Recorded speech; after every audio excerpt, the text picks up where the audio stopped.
Good morning, Paige here with m.a.b.e.l, and today I am going to take you on an exciting journey through the 1,000 red gates of the Fushimi Inari Shrine. There's a lot to learn about Fushimi Inari, especially about these 10,000 red gates, how they got there, who can get them, and how they're maintained. So stay tuned and I'll explain all of it in the video that follows. So we're here at Fushimi Inari Shrine. We're going to go behind the shrine and sort of climb through all the red gates. Super excited for this. It's a beautiful morning. It's not too hot. So good day to be here early. We start our visit to Fushimi Inari by walking up the steps to the main hall. It's at this main hall where you can pay your respects or make a small contribution to the shrine. Fushimi Inari Taisha is dedicated to Inari, the Shinto god of rice, prosperity, and business. It was founded in the 8th century, and it's perhaps the most significant of all the shrines in Japan that are dedicated to Inari, the god of rice.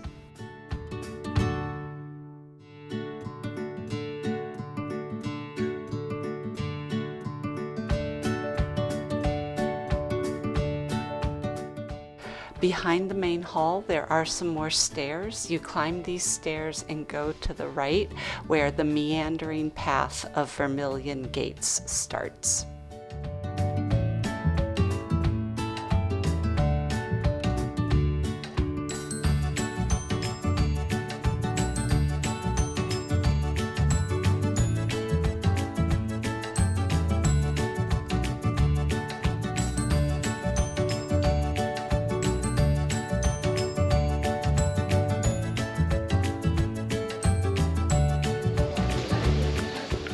You'll notice that as we go through the gates, the size of the gates changes. I'll explain more about that later.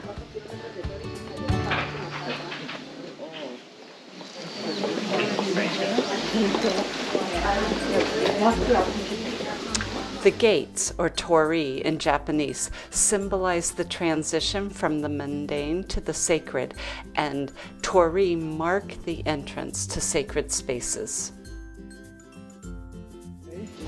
So it's really nice to be here. We're here, it's like 8:30 in the morning. It's super not crowded, which is really nice, and you can actually hear the wind and the breeze.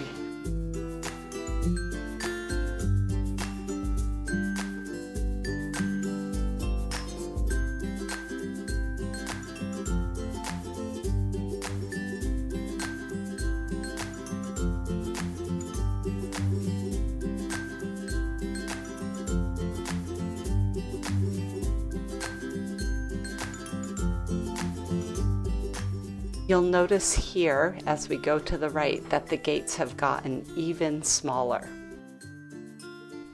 Going to Fushimi Inari in the morning was such a better choice than the afternoon. Here you can see how crowded it is when we went in the afternoon in April compared to the early morning in November. Kyoto was just as crowded with tourists in November, but the shrine early in the morning was much emptier.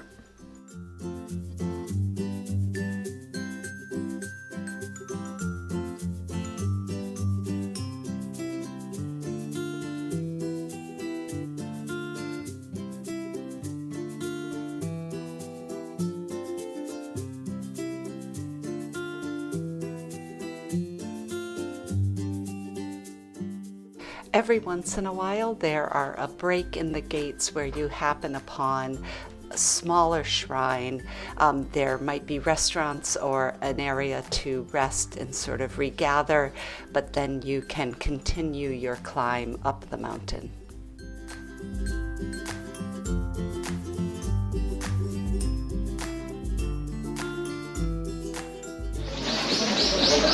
Hello. Hello. Here we are, we're continuing to climb, but it's not really a climb, it's sort of a slight down incline.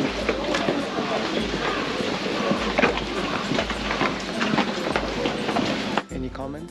It's wonderful meandering and the bird song and the beautiful, what do you call these?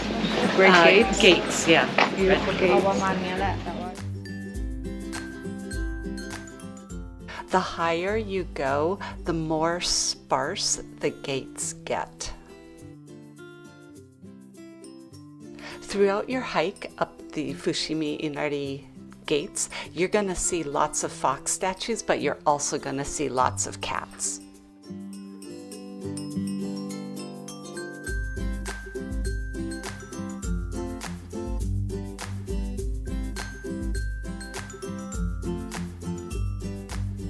After about a 30-minute walk, you come to this section with some even smaller shrines and some miniature torii. So you may be asking yourself, where did all these gates come from? How did they get there? And what is this all about? So the red torii are actually all donations to the Fushimi Inari Taisha. It begins with a company's or a family's heartfelt desire to express gratitude or to make a wish, and interested donors then reach out to the shrine authorities to discuss their intention. Torii come in various sizes and designs, ranging from the smaller gates to the much larger ones that can be left at designated locations within the shrine grounds. The size of torii correspond to the size of the donation. Donations for the torii start at about 400,000 yen, about 2,500 US dollars, to well over 1,000,000 yen, which is about 6,700 US dollars. The larger gates, of course, also require proper installation. Once the torii are installed, there's a dedication ceremony to commemorate the donation and bless the gate. Shrine administrators continue to ensure that the gates remain in good condition, and they contact the owners for repairs and replacements.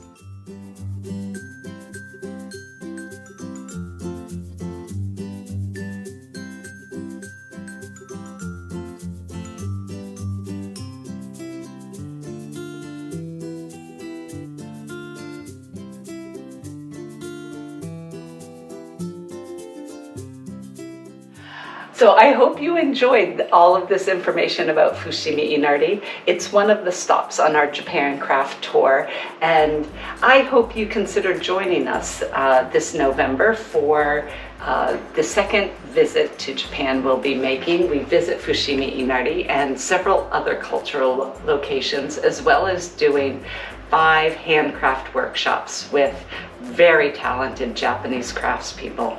So hit the like and subscribe, and read on below for links to our tour and other videos with content about Japan.